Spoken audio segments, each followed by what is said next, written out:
जहाँ केकई जी में इतने ग्रैंड और विराट क्वालिटीज थी, इतने गुण थे, वहीं उनकी नींव में ये कमजोरी थी और वो कमजोरी वहीं आ गई।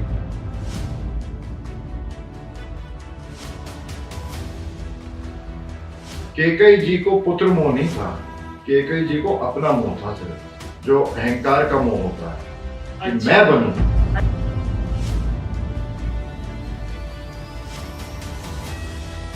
मैं बलवान हूँ, मैं धनी हूँ, ये हो गया मैं, मेरा घर, मेरे बच्चे, मेरा परिवार, मेरी सियासत रियासत, मेरा ये मैं और मेरापन है।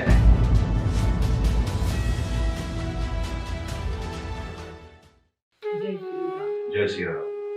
कथा को आगे बढ़ाते हैं। राम के राज्याभिषेक की तैयारी हो रही है, शुभ मुहूर्त निकल चुका है, लेकिन मंत्रा को ये बात अच्छी नहीं लग रही है और मंत्रा पहुंचती है केकई के कान तक। क्योंकि शायद मुझे लगता है कि कहते हैं ना, जहाँ गड्ढा होता है वहां पानी मरता है, तो उन्हें कहीं और गड्ढा दिखाई नहीं दिया, जो कि मेरे लिए बहुत एक सरप्राइजिंग सी चीज है। क्योंकि किस तरीके से माँ केकई मंत्रा की बातों में आ गई, क्योंकि हमने केकई का वो रूप देखा ही नहीं है, रानी केकई का। उससे पहले उनकी पर्सनैलिटी की बहुत क्वालिटी सामने आती हैं। राजा दशरथ का भी उनपे विशेष स्नेह और सम्मान जो उन्हें प्राप्त था, वो अन्य रानियों को नहीं था। तो क्या केकई की कैरेक्टर में या उनकी एक सोच में ये चीजें पहले से थी? किस तरीके का व्यक्तित्व था जो एक रात में बदल गया और इतना बड़ा स्टेप उन्होंने उठा लिया? जी, बड़ा अच्छा सवाल है। केकई जी के बारे में अगर हमें थोड़ा सा समझना है, उनके कैरेक्टर के बारे में, तो थोड़ा सा पीछे जाना पड़ेगा कहानी में। तो जब उनका दशरथ जी से विवाह हुआ और केकई नरेश ने, उनके पिता ने शर्त रखी कि मेरे इनके से जो पुत्र होगा उसे युवराज बनाएंगे, तो इस बात को केकई जी ने ही बीच में छोड़ दिया कि नहीं, ऐसी कोई शर्त की जरूरत नहीं है। और जब राम मतलब हो गए पुत्र, तब राम से इतना प्रेम था उन्हें, श्री राम से, कहा कि ऐसी कोई शर्त वर्त की आवश्यकता नहीं है, श्री राम जी ही राजा बने। तो केकई जी में बहुत स्नेह था। उसके बाद ऐसा भी हुआ कि जब युद्ध हुआ था, दशरथ जी उसमें गए थे और केकई जी साथ गई थी, दशरथ जी घायल हो गए थे और वो रथ केकई जी चला रही थी, रथ का पहिया उखड़ गया था, तो उन्होंने अपनी उंगली लगा के कुशल योद्धा की तरह केकई जी ने रथ को युद्ध क्षेत्र से बाहर ले गई, दशरथ जी की जान बचाई। और दशरथ जी ने तब उन्होंने ये दिया कि आप कभी भी वरदान मांग लेना। केकई जी ने तब भी कहा कि इसकी आवश्यकता नहीं है, ये तो मेरा कर्तव्य है। मतलब वो इतनी सेटिस्फाइड फील करती थी अपने आप को, कोई लालच वगैरह नहीं था। कोई लालच नहीं था, महान व्यक्तित्व था। केकई जी ग्रैंड पर्सनालिटी थी। She was strong, beautiful, intelligent person. कोई वो मतलब एवरेज या नॉर्मल वो नहीं था कि एक बस इनसिक्योर हो गए। और आप इसको कंपैरिजन थोड़ा सा आ जाता है कि केकई जी के कंपैरिजन में जो दूसरी रानियां हैं, कौशल्या जी और सुमित्रा जी, उनका इतना वर्चस्व लोगों के सामने थोड़ी ना आया था। और एक अलग तरीके का केकई जी बहुत टैलेंटेड, जैसे तीनों में ज्यादा टैलेंटेड लोगों की दृष्टि में। ये नहीं कहना चाहिए कि टैलेंटेड रही, लोगों के पर्सपेक्टिव में। जैसे एक होता है कि बहुत बुद्धिमान है लेकिन अपने घर में है, और एक ऐसा है कि वो थोड़ा ही बुद्धिमान है लेकिन लाख लोग जानते हैं कि भाई, बस ये फर्क है। अब इसको इस तरह से लीजिए कि जब एक इमारत बनती है, खूबसूरत इमारत, एक बिल्डिंग बन रही है, ताजमहल बन रहा है मान लीजिए, तो बड़ा खूबसूरत लगता है, लेकिन उसके साथ साथ इम्पोर्टेंट ये है कि उसकी नींव क्या है, फाउंडेशन क्या है। अगर फाउंडेशन पक्की नहीं होगी, स्टेबल नहीं होगी, तो इमारत कितनी भी खूबसूरत, कितनी भी स्ट्रॉन्ग स्ट्रक्चर से बनी हो, वो एक ना एक दिन बड़ी जल्दी बिखर जाएगी। और एग्जैक्टली यही हुआ। जहाँ केकई जी में इतने ग्रैंड और विराट क्वालिटीज थी, इतने गुण थे, वहीं उनकी नींव में ये कमजोरी थी, और वो कमजोरी वहीं आ गई, जो है स्वार्थ, सेल्फिशनेस। किस प्रकार? पहले तो श्री राम से अपना को क्यों एसोसिएटेड मानती थी? इस वजह से कि श्री राम जी ने बड़े बड़े कारनामे कर लिए थे तब तक, और भरत जी के बारे में कोई बात सामने अभी तक आई नहीं थी।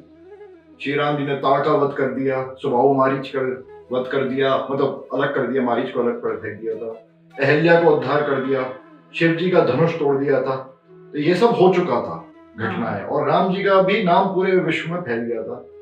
केकई जी को ये प्राउड फीलिंग थी कि वो राम, जिसको पूरा विश्व, पूरा अयोध्या वासी या पूरा भारत खंड जो है ऐसी जय जयकार कर रहा है, वो मुझे माँ पे कह के पुकारते। इसी पॉइंट पे मंथरा ने आके हिट मारा, ऐसे कि अब तक तो तुम ये सोच रही हो रानी, मेरी प्यारी रानी, कि राम की माता के बारे में जब भी बात होगी तो तुम्हारी बात होगी, लेकिन ऐसा नहीं है, क्योंकि ये एक साजिश रची है राजा ने, कौशल्या जी ने और राम ने, कि वो जो माता का श्रेय है वो कौशल्या जी को मिलेगा, तुम्हें कुछ नहीं मिलने वाला। जो इस भ्रम में तुम जी रही हो उस भ्रम से बाहर निकलो। ये बात जो केकई हैं उनको पिंच कर गई, हिट कर गई। अच्छा। यहां से उनकी इनसिक्योरिटी की शुरुआत हो गई। अब जब इनसिक्योरिटी आ गई तो विवेक चला जाता है चूल्हे में। उन्होंने ये नहीं सोचा कि क्या आज तक ऐसा कुछ हुआ, क्या राम ने या श्री राम ने या कौशल्या जी ने या दशरथ जी ने, किसी ने भी उनके साथ ऐसा कोई व्यवहार करा जब उन्हें ऐसी असुरक्षा की भावना क्यों आई। लेकिन जब बीच मन में वो आ जाता है ना, आपके जैसे कहते हैं संदेह आ जाता है, तो फिर उस समय आपकी बुद्धि और विवेक काम करना नहीं छोड़ देता है। लेकिन आपकी इस बात से मुझे फिर एक बात दिमाग में आ रही है। मैं हमेशा से ये समझती थी कि, और यही पढ़ा भी कि केकई जी ने जो ये मांगा, मतलब उनके लिए अपने भारत के लिए पुत्र मोह में मांगा कि मेरे बेटे को राजा बनाया जाए और राम को वनवास दिया जाए। लेकिन आपकी बात सुन के तो ये लग रहा है कि उन्होंने पुत्र के प्रेम में ना मांग के अपने स्वार्थ में मांगा ये वरदान, कि वो एक राजा की मां कहलाना चाहती थी। यही बात मैं कहना चाह रहा हूँ। उनका भरत जी से प्रेम मोह जो था वो उतना ही था, मतलब वो एक होता है चलो कि ये मेरा पुत्र है, लेकिन उनका इंक्लिनेशन श्री राम जी की तरफ ज्यादा था। क्योंकि मैंने अभी बताया कि राम जी ने अचीवमेंट्स कर लिए थे, भरत भी महान चरित्र है, महान है भरत, लेकिन उनकी ग्रेटनेस अभी बाहर आने वाली है। इसके बाद अयोध्या कांड के अंत में आने वाली है, और अभी हम जो बात कर रहे हैं अयोध्या कांड के स्टार्टिंग की बात है। केकई जी को पुत्र मोह नहीं था, केकई जी को अपना मोह था, सिर्फ जो अहंकार का मोह होता है कि मैं बनूं, मेरा विस्तार हो, मेरा विस्तार मेरी संतान के थ्रू होगा। अब यहाँ तो मेरी 4 संतान है, श्री राम जी, भरत जी, लक्ष्मण जी और शत्रुघ्न जी। इनमें सबसे ग्रैंड, सबसे अचीवर, सबसे बड़े कौन है, सबसे जिनका नाम हो रहा कौन है, राम जी। तो भाई राम जी से ही मेरा काम सफल होगा, अहंकार ने ये सोचा। और इस वजह से उनका अब तक ये था कि राम बने। जब अहंकार को धक्का लगा, चोट लगी कि भाई आपका काम सफल नहीं होगा, वो चोट किसने दी, मंथरा ने दी, तब उनका जो है ये आ गया कि अरे यहाँ से काम नहीं होगा तो फिर मेरा बेटा भरत बने। क्योंकि भरत ऐसा नहीं करेगा ना, भरत तो अपनी माँ को ही मानेगा। तो भरत अगर राजा बन जाता है तो वो जो पोजीशन मैं अभी पाना चाह रही थी, जो मंथरा ने कह दिया नहीं मिलेगी, वो भरत के माध्यम से मुझे मिल जाएगी। अच्छा। यहाँ माँ ने अपने पुत्रों को क्षमा चाहता हूँ लेकिन एक माध्यम के रूप में देखा। अच्छा, तो फिर एक चीज बताइए, हम लोग भी सोचते हैं अरे हमारा क्या है, हम ना बड़े आगे, हमारे बच्चे खूब तरक्की करें और हमें तो इसी चीज से खुशी है कि बच्चों के नाम से हम पहचाने जाएं। तो क्या कहेंगे हमारा वही अहंकार का सेटिस्फेक्शन जी, जिसे हम अपने बच्चों के लिए प्रेम कहते हैं, अब इस चीज पे भी प्रकाश डालना पड़ेगा। अहंकार के जो है, ईगो जो है, वो सारा उसका जीवन, अपनी लाइफ निकलती है नए नए आइडेंटिफिकेशंस ढूंढने में। जो बच्चा होता है तो माँ को आइडेंटिटी मिलती है मदर की, तो बच्चे का नाम होता है, उसके नाम के साथ हमारा नाम होता है, वो भी एक आइडेंटिफिकेशन है। आइडेंटिटीज का एक्सपेंशन, मैंपन और मेरापन। मैं सुंदर हूँ, मैं बलवान हूँ, मैं धनी हूँ, ये हो गया मैं। मेरा घर, मेरे बच्चे, मेरा परिवार, सब मैं ही है, मेरी रियासत, मेरा ये मैं और मेरापन है अहंकार। ये भगवत गीता के 2 अध्याय में कृष्ण जी यहीं से शुरुआत करते हैं। और क्योंकि सारे ही जीव इसमें फंसे हुए हैं, कोई केकई कोई अलग नहीं है, हम सब भी उसी लाइन में हैं, असुरक्षित है हम सब। आपकी बात सुन रही हूँ ना, तो मैं मतलब पहुंच गई हूँ अपने बच्चों के ओपन में। तो मुझे ये लगता है कि हम ये सोचते थे कि बच्चे ने अच्छा करा है तो हम तो इनके लिए खुश हैं, लेकिन कहीं अरे ये इन्हीं के बच्चे का नाम लिखा हुआ तो वो हमारे बच्चे के लिए की वजह से आज हमें जान रहे हैं। तो वो कहीं ना कहीं वही अहंकारी, जिसे हम बहुत अहंकारी है। और देखिए तुलसीदास जी ने, वो मास्टर जीनियस हैं, उन्होंने संकेत दिया है कि केकई जी कौन है। केकई जी क्रिया शक्ति है, जो जीव में क्रिया करने की, एक्शन करने की जो शक्ति है, उसका सिंबल है केकई जी। अच्छा। कौशल्या जी ज्ञान शक्ति है, सुमित्रा जी उपासना शक्ति है, भावना की शक्ति है। सुमित्रा जी उपासना शक्ति, भावनात्मक। अच्छा। कौशल्या जी ज्ञान है, अच्छा, नॉलेज। अच्छा। और ये केकई जी हैं क्रिया, कर्म करने की शक्ति। अच्छा। अब जब कर्म के साथ, कर्म शक्ति, क्रिया के साथ, अब आप खुद सोचिए अपने जीवन में एक दूसरी चीज क्या एसोसिएटेड है कि जब भी हम कोई एक्शन करें उसका हमें रिकॉग्निशन मिले, उसके लिए हमारी तारीफ हो। हर कर्म के पीछे हम लोगों के अंदर होता है कि सकामता एक है, एक एक्सपेक्टेशन है कि अगर हमने किसी को, गरीब को 10 रुपए दे दिए तो कोई नहीं देखा तो गरीब ही देख ले। मतलब हर एक्शन के पीछे हमारे मन में ये कैलकुलेशन आ जाता है कि मुझे इस बात का क्रेडिट कैसे मिले। ये जो क्रेडिट मिलने की प्रवृत्ति है, ये केकई जी है। रामायण सिर्फ एक स्टोरी नहीं है, ये हमारी साइकोलॉजी के जो अलग अलग एस्पेक्ट्स हैं उनको एक कैरेक्टर फॉर्म दे दिया गया है। अच्छा। और वो जो है क्रेडिट लेना, रिकॉग्निशन, उस टाइम हम केकई हैं।